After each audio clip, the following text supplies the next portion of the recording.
Оплатить, если не в состоянии оплатить полную сумму, предоставляем реструктуризацию задолженности. Есть такой момент. Да, обязательно надо оплатить 30%, остаток рассрочивается в зависимости от суммы максимум на год.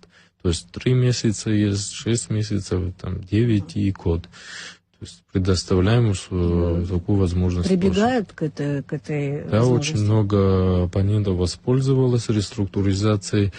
Посмотрим, как они будут придерживать свои обязательства, потому что там уже не исполнение обязательств, уже применение санкционных мер влекут за собой. 2 месяцев, как вы сказали, да, а если человек не платит, тогда вы только отключаете, да? Да. Какой-то еще момент есть там. Приду, естественно, уведомление. Обычно мы это делаем через СМИ, через сообщения, мобайл фонд делает рассылку, уведомляем через СМИ.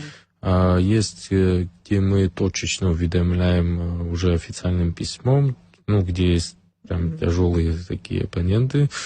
Официальным письмом уведомляем, вручаем в руки и далее начинаем с ним вести работу. После проведения всех процедур, если человек все равно не заплатил, уже доходит до обесточения.